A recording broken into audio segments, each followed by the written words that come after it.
Here's what's happening right now. Heat and humidity on the rise. This is just a little taste of what we've got for the remainder of the week. Paula? Hi, Ben. So this is a well-used, well-loved toy, but today the FBI sent out a caution to parents that toys like these could be secret spies. Karen. All right, Paula, also ahead, healthcare protest. One Senate plan is dead, another is dying. So where do things stand right now? Up first, this house fire is a crime scene. What police found inside has led to a deadly mystery. Live from downtown Detroit, Local 4 News First at 4 starts now. Good afternoon, everybody. I'm Karen Drew. First at 4, a question: was this house fire set to cover up another crime? Detroit police are investigating that this afternoon. A man's body was found in the burning home on the city's west side. The man had a bullet in his head. Police say the home at Santa Maria and Cooley was set on fire after the shooting, along with a garage. Police are saying the home may have been a marijuana grow operation. If you have any information regarding this incident, please contact Detroit Police. We've got breaking news in Highland Park right now, where police want your help with a sexual assault investigation. Take a look at this composite sketch. They just released this. We're sharing it right now. Police say the attack took place on Saturday, May 27th at Manchester and John R. Roads. The suspect was riding a black mountain bike. There is a cash reward of $1,000. We do have a crew talking with police right now, and we'll have more information about that attack live at 5. The search continues for a woman who gave birth and apparently abandoned her newborn. The baby girl was found in some bushes on the front lawn of an assisted living home on Alexander near Jefferson Sunday morning. Emergency responders were able to help that baby, who police say was less than an hour old when she was found. Detectives are investigating the incident, watching surveillance video, also asking for tips. A 31-year-old man from Ann Arbor has been arrested and charged with stabbing 3 people. Jonathan Franklin is charged with 3 counts of assault with intent to do great bodily harm and 3 counts of assault with a dangerous weapon. It happened Sunday at the intersection of East Liberty Street and South Division Street. Investigators believe alcohol was a factor. The victims all have non-life-threatening injuries. In the first forecast, we are starting to heat things up. So what kind of night can we all expect over the next few hours? Let's bring in Ben Bailey for the latest. Yeah, Karen, not quite as nice as what we had last night. That humidity has started to go up, and so you see the spread between what the thermometer says, 84 at Metro, and the heat index, which right now is just 2 degrees higher at 86. You're going to feel more of a difference tomorrow and the rest of the week when we start pushing these temperatures near 90 degrees and the heat index ratings into the mid-90s. But still pretty summer-like and a fairly typical evening for mid-July. We'll see those numbers fall from the mid-80s down to around 70 degrees in some locations overnight. We'll talk more about where that heat and humidity are going and how long it's going to stick around. All coming up. Karen? All right, thank you, Ben. The healthcare battle has taken some new twists and turns in just the past 24 hours, leaving any new legislation on life support. President Trump chiming in late today and some voters demanding action.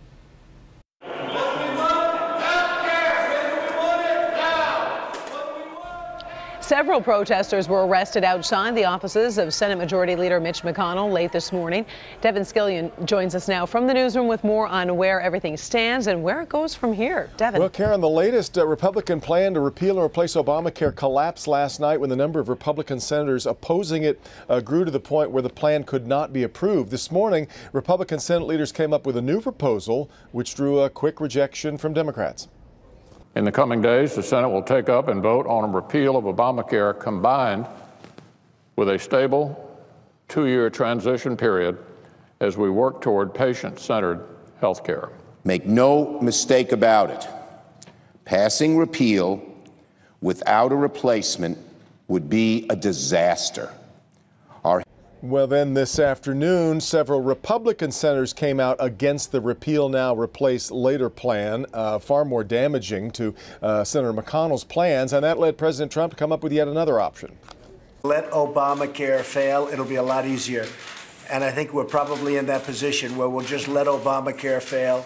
We're not going to own it. I'm not going to own it. I can tell you the Republicans are not going to own it. We'll let Obamacare fail, and then the Democrats are going to come to us and they're going to say, how do we fix it? How do we fix it? So as of right now, the latest Republican plan to repeal and replace Obamacare is dead. The proposal to repeal and replace later seems to be dead. And the president wants Obamacare now to fall under its own weight. So a lot to sort through about what's next and what it all means to all of us. Our coverage continues coming up on Local 4 News at 5. Karen, back to you. All right, we'll see you at 5. Thank you, Devin. And NBC News is working this story, and we'll bring you in-depth coverage tonight at 6:30 on the Nightly News with Lester Holt. So stay tuned to Local 4. First at 4, we are tracking other stories from across America. Let's go to California, where the Highway Patrol officers pursued a Volkswagen Jetta. The chase ended after police used a pit maneuver on the Golden State Freeway north of L.A. Paramedics arrived to tend to the driver at the end of the chase. Late last night, that suspect was taken into custody. In Florida, a warning for some beachgoers to beware of tar because of a petroleum spill off Satellite Beach. The warning is for Brevard County beaches. They are on the Atlantic Ocean east of Orlando. Tar patties are notorious for being incredibly sticky. They can also be dangerous for humans and wildlife. Well, when you buy toys for your children, you're probably not thinking, what would the FBI think about this toy? But the FBI does, and has an urgent privacy concern about some of those so-called smart toys you might be bringing into your home. Paula Tutman spoke to an expert about privacy concerns and joins us now on how to protect our family. I have to tell you, Paula, on that tease when you held up that toy, I had that toy in my house. So now I'm really? Yes, so now I'm worried. Wow. Okay, well, first of all, this story broke late this afternoon when the FBI came out with this caution for parents, and Cece was nice enough to race down to the studio to share her toys to help us navigate through this. And the bottom line is, Karen, it's because of the kind of technology that's being put inside some of these so-called smart toys. Smart devices are second nature to children, like Tyler. Well, I use my device kind of 24/7. So-called smart toys have introduced technologies that learn and tailor their behaviors based on user interactions, according to the FBI. Now, these toys typically contain sensors, microphones, cameras, data storage, components, and other multimedia capabilities, including speech recognition and GPS. And a big key is Bluetooth wireless internet for access. If someone were to be able to hack into your home network, they could potentially access these devices. Marty Bugbee is a retired Michigan State Police computer and smartphone forensics expert who currently owns Investigative Intelligence Group in Royal Oak. Well, this is a Woogie. Sina Rhodes brought her daughter Cece's toys to WDIV this afternoon. You download the app and you interact with a virtual Woogie, but also the stuffed animal. If they have access to these devices, they could spy on your home, what's going on there. Here's how parents can determine vulnerable toys. Any toy or toy device that connects directly through Wi-Fi to an internet-connected wireless access point, or indirectly via Bluetooth to an Android or iOS device that is connected to the internet. The key here, internet. Basic precautions parents can take before using the toy, and keep in mind, toys don't have to be on to be sending data. Research for any known reported security issues online. Only connect and use toys in environments with trusted and secured Wi-Fi internet access. Research the toy's internet and device connection security measures, and research where user data is being stored. We've been concerned about like the thing that we have at home with Alexa and the Google Home and things like that that listens, but never her specific toys that we've plugged into the computer. And that's really the thing. Data mining is a big deal. And so you have to be careful of the information you share when you plug these things in so they can talk back to your child. My photographer, Norman Fairhurst, asked a fantastic question. And he said, how do you know if you're being hacked? And our expert tells us you need to log onto your computer, take a look at your connections. Do this often. Figure out how many devices are connected to your internet, because if there are devices on there you don't recognize, you are being hacked, Karen. So these are things that we need to pay attention to, including the adult toys that we are plugging in and sending our data out to. Some scary stuff. All right, so go home and check those internet connections. I think I'm going to do that tonight. I appreciate that. Thank you, Paula. Woogie thanks you. Oh. It is a cute toy. All right, still ahead, first at 4, a Help Me Hank travel alert. Some hotels are changing their rules, and that could affect your travel plans. We'll talk about that. Plus, she may look like an everyday grandmother or even a great-grandmother. This woman is an infamous criminal, and she has been arrested again. Up first, politics get messy. More of this video and why these lawmakers got so angry and violent. We'll be right back. Out. Coming up all new on Local 4 News at 5 and 6. A number of car break-ins in an isolated spot near downtown. You shouldn't have to live like that at all. I keep telling my wife, we gotta move. Who's to blame? The apartment complex or police? We'll get to the bottom of it. All right, thank you, Jason. First at 4 continues with stories making headlines all around the world today. Take a look at this video of a brawl that broke out in Taiwan's parliament. This happened today during a budget meeting for an infrastructure plan. Now, the topic may sound a little dry, but members of both political parties were seen tackling each other, shoving each other, and throwing water. The infrastructure plan focuses mainly on building a light rail system through the island. Apparently, that's a very hot topic there. Also from Asia, look at this dramatic explosion caught on camera. You can see the van clips a parked truck and right there bursts into flames. It's not clear why the van exploded. It was carrying paper and coating products. The state media reports the parked truck had broken down on the side of the road. Luckily, no one died in that explosion, which is under investigation. Flash floods are making a mess in Istanbul. This phone video shows a subway that's being swamped with water. Heavy rain started after midnight, and by morning, city roads were closed, cars flooded, and water was pouring into apartment buildings. Turkey was forced to close some of its more important shipping lanes due to the heavy rain and poor visibility. Meantime, Ben is back with what we can expect, and we have nothing like that today. It's kind of like picture perfect, you know, not too hot. Well, a little bit of a breeze. I know you're complaining. He was complaining. He was all like sweaty and during the commercial. I drank a hot coffee, which was not the smartest thing. And you're wearing a big suit. Yeah, and I'm in black. So there you go. But you know what? Temperatures are similar, but the humidity has gone up just a skosh. So it's a little sticky out there. And we will see even higher humidity and warmer temperatures tomorrow. So this is just sort of easing us into that. We're seeing 84 right now in Metro. Most of the area is in the mid 80s. And again, this is with slightly higher humidity than what we were dealing with yesterday. Dew point numbers, anytime we see those over 65, that's what we would call muggy. And with the exception of one little pocket of drier air here from Sandusky to Pontiac, most of us are in the mid 60s for those dew points. And again, we expect those to go even higher as we head towards the end of the week. Here's a satellite image, and you can see we started out with a lot of sunshine. Those cumulus clouds formed in the heat of the afternoon, and those are starting to subside, especially in our north and parts of our west zone right now. So generally tonight, we're looking at mainly clear skies, at least early. May pick up a few clouds as we get towards daybreak tomorrow, but the thunderstorm chances start coming back tomorrow.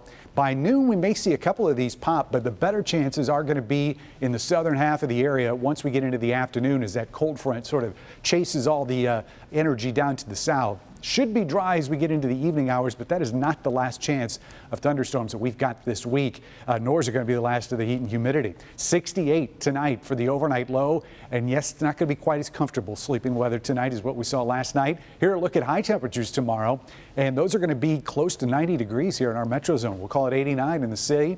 Also down at the airport in Romulus, numbers may make a run at 90 at spots here in our south zone too. Lambertville, Luna Pier, Monroe all should hit that number. But you factor in the higher humidity, and those heat index readings are going to make it feel like the low to mid 90s across the area. Mid 80s to upper 80s here in our west zone, and in our north zone, it's going to be our cooler spot, but it's still mid to upper 80s. In fact, we'll probably still see heat index readings hitting 90 in the north zone tomorrow as well. Look at the numbers as we head into the upcoming weekend. No real appreciable change until we get into next week.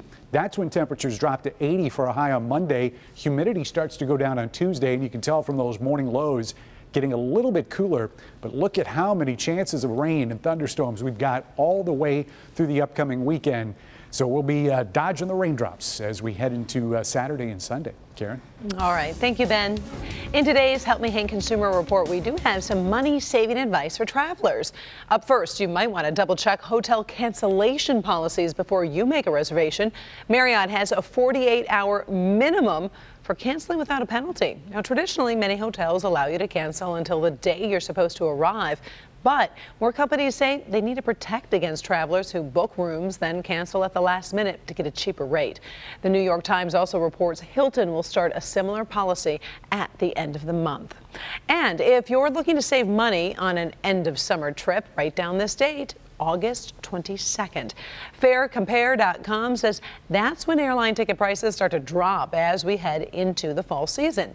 If you book a trip for after August 22nd, you can save an average of 11 to 20% over summer prices. Of course, prices start to drop as kids head back to school and travel demand dies down. Still ahead, first at 4. Remember Crocs, those rubber clogs? Well, can you imagine paying hundreds of dollars for one pair? I will show you what one designer has done to Crocs. Up first, busted again. This 86-year-old woman has a story so interesting, even Hollywood has taken notice. But her latest crime is anything but glamorous. First, as we go to break, here is a look at how the markets have closed for the day.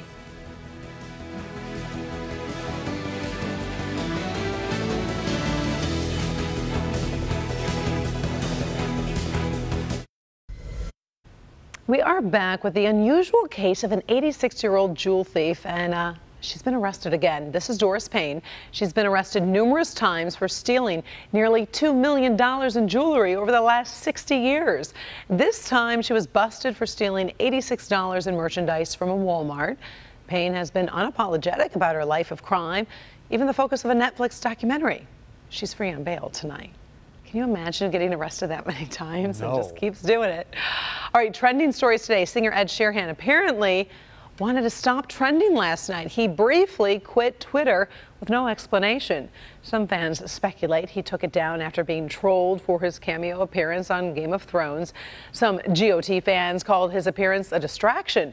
Sheeran has said before that negative comments on Twitter really turn him off. However, his account is back online today.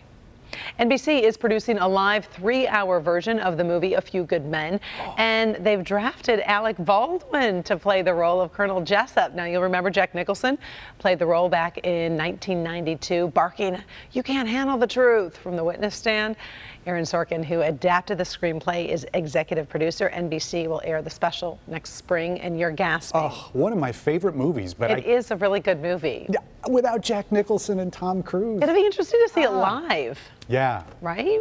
A lot of big names were in Yeah, it, too. a lot of good lines. I always say that. You can't handle the truth. Take a look. You should say that when you give like a forecast and nobody likes it.